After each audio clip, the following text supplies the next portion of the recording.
Sunshine Coast for 7 years. I got here after meeting my wife in Israel. That's why I'm here.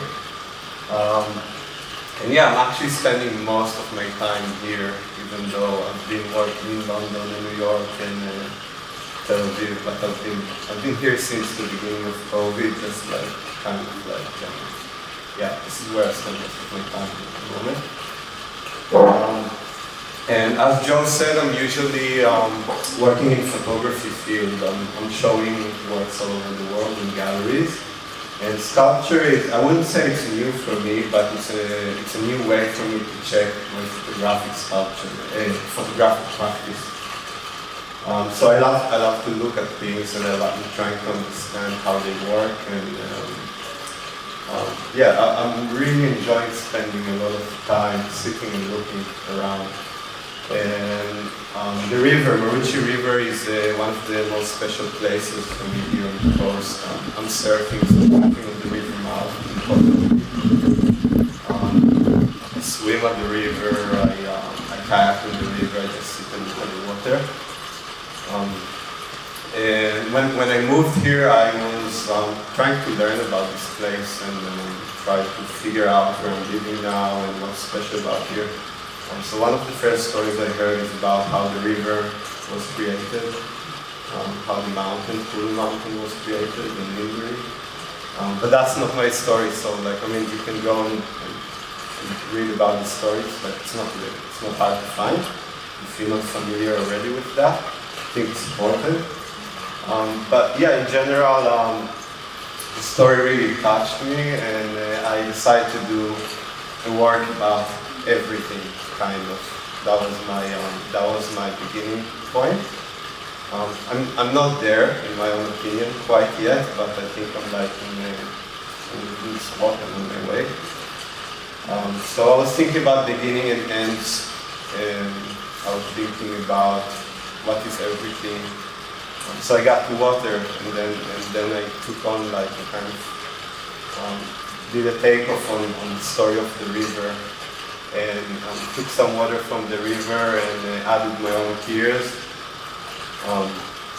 and yeah, and created this. So I think it was really interesting for me to freeze. Like, this is why I relate to photography when talking about this work. Like, to freeze this something which is, it's not frozen, but it's kind of like, I know for me it's like sitting on this between, like when everything kind of comes together but about to fall apart. I love these points.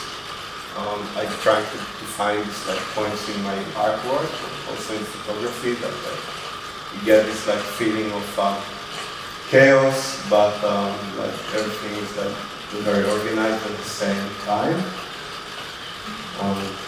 By the way, feel free to ask questions if you want.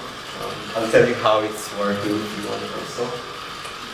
And yeah, it's just like, it's a very well close work to my heart, so it kind of symbolized our small family. I had Raphael born 2 months ago, so it's me, Courtney, and Raphael. It's like 3 people, and this like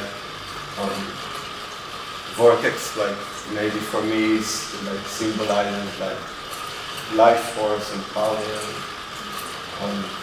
Yeah, and think about water, and just like water brings life, also can like bring destruction at the same time, floods. And you know, I was checking the flood maps for the next 100 years on Sunshine Coast. Sorry to say, but it's about to disappear. Yeah. That's a joy. Thank you. That's what the scientists are saying. Like, and I mean, it's quite scary thought that like not only the Sunshine Coast, by the way, like huge parts of Brisbane, not only here, like many places in the world. So yeah, and the idea of the flood, you know, like it's such like an old idea. It comes like, you know, with the flood in the Bible, like how like, you know, I'm not a religious person, but I did read the Bible, and like I think has really strong ideas. So I love the idea of the flood, the water coming and cleaning the world, and then there's a new beginning. Maybe it will happen again, but Did you say your tears are in there as well? sorry. So your tears? Yeah. Yes. How do you collect your tears? In a bowl, a small bowl, and then just like with mixing it, diluting it with the water, and then adding it to the jerry can. So yeah. So It does, can I say, because when we installed it, we didn't actually have the water, so we just put some tap water in, and it actually spins differently. The depth, the differing of the water content, It actually has yeah, a different spin when you have different your, viscosity to the well, water. there's the river water has, microorganisms in it, and your tears, no doubt, kind of as well, Yeah. but it's a different sort of spin on and fastness of the spin, Yeah. which I found quite interesting and was unexpected. Yeah. It doesn't need to be all the same. But it's not. I'm discovering also when I keep this water at home in the jars or in the jerry cans, Yeah. they start growing. Yeah. And So here, don't drink it, please don't drink the water. and here it's like it seems like it's not. I mean, maybe because they're The constantly. humidity in the temperature If stays. you take fresh water from the river further up or salt water? This water specifically came from South Maroochy River near Nindari. So fresh water. So I think they're not completely fresh. It's like they're still like quite a big difference in when there's tide. So it like feels like it's still tidal over there. I tasted it. It's not as salty as like one Does that affect the spin? Yes, I mean like the vortex, it's just changing according to different types of water, and I set up the speed, so it's really hard to repeat the speed. So every time when I set it up, it becomes slightly different. Yeah, I really like the idea. It's also changing. It's like looking on the river. When you look on the river changes every second. It's not the same river. It is very dynamic as just because of the humidity in the gallery, obviously the liquid gets taken away, and if it drops below 2 fingers, you have a different spin happening. If it goes above two fingers, a middle jar, because of the construction of it, it's small. So it's quite an interactive work. You can speed up that spin and slow it down. Yeah, I have inside, when I install it, I have like dials that can like speed, yeah.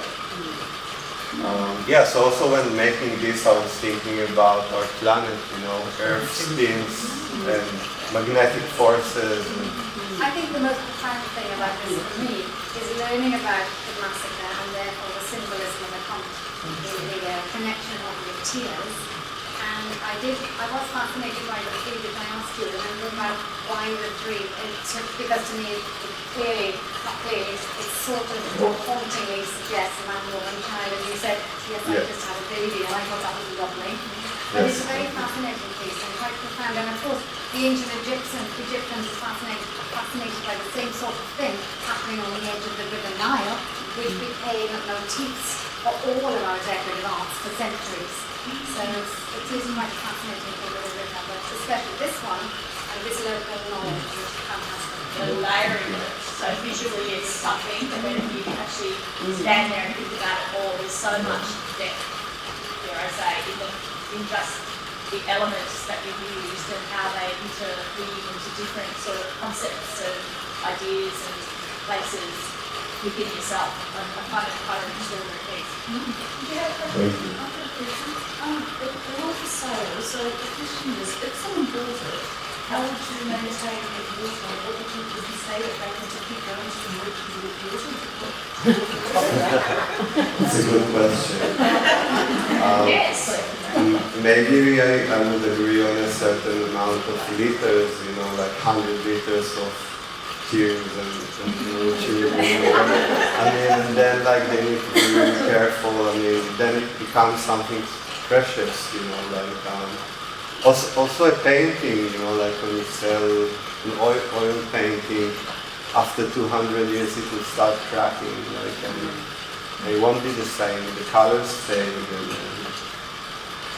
yeah. But the water, I thought about it actually. I thought maybe next time the glass vessels should be like completely closed, you know, like somehow to fill it up with water. Like And a snow dome.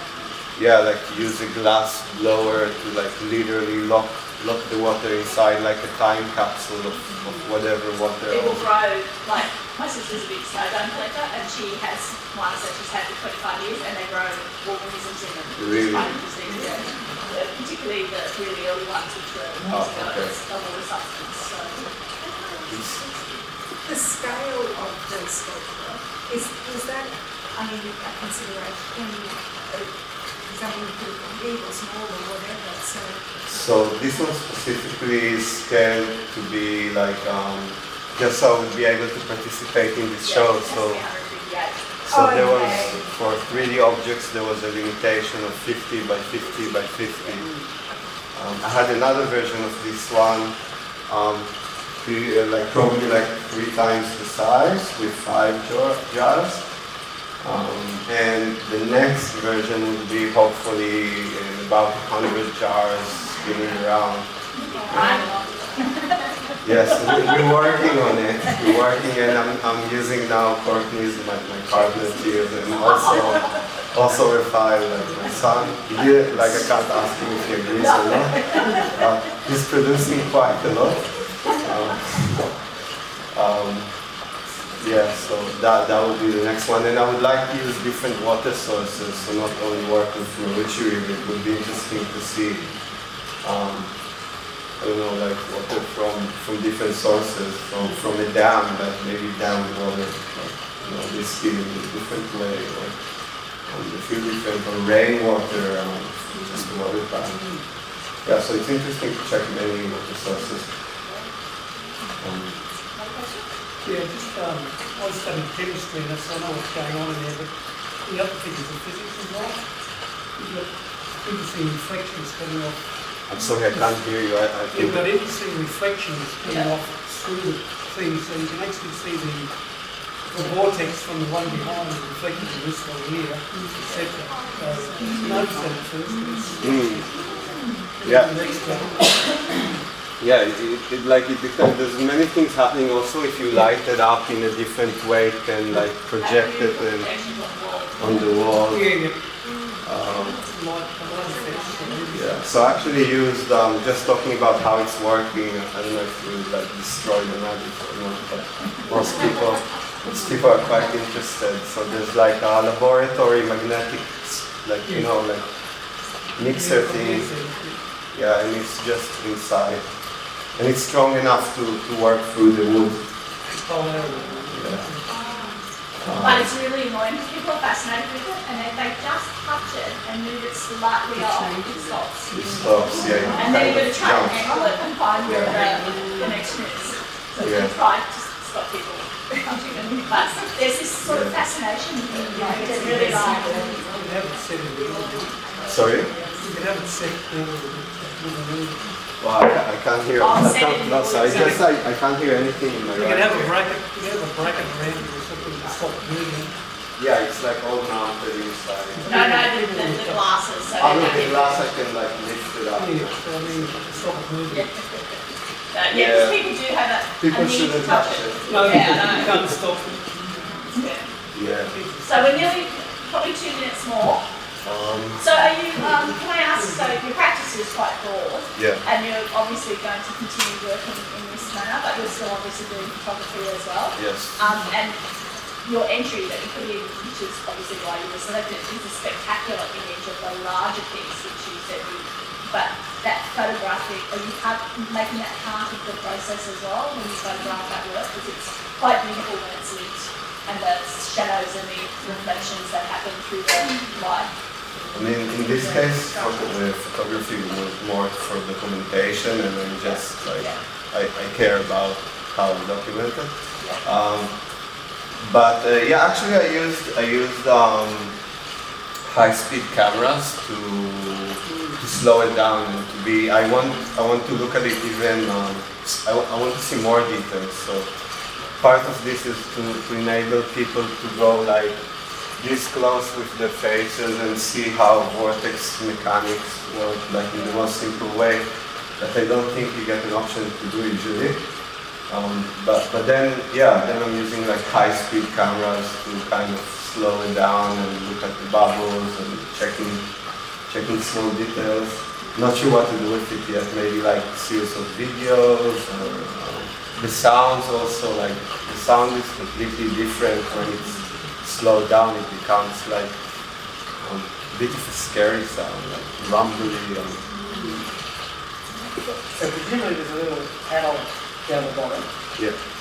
It's throwing the water out, and the shape of that hole down the middle is increasing in diameter because there's less pressure as we get nearer to the top.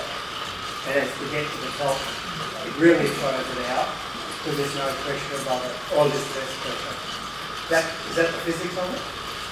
I'm not sure I understand the question. So you're asking how come it's not like all flat, like the water is not So when flying? it's near the paddle, it's really tight, and then it comes up into a opening at the top, and then It's thrown the out. physics of the vortex. So the water actually is spinning the fastest at the bottom. So at the top they're slowing down. It's like slow, and then it speeds.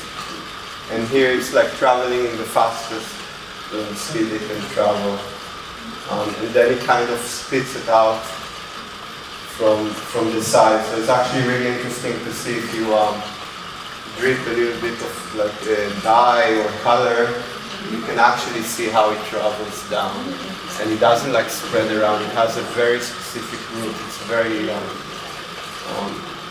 interesting to watch. It's interesting that little glass has a very different spin than the Yeah. glasses. I tried to spin it in different sorts of vessels, like square boxes, and the vortex is different. And in a larger container, it comes out different. I chose those glass vessels just because I thought they looked really clean and almost they canceled themselves. So I was actually like less interested in how the glass vessels will look like. I wanted something like that. It's really, really simple. Yeah. Nothing on that note. Any other questions? All right, Itamar, that was amazing. Thank you. Thanks so much.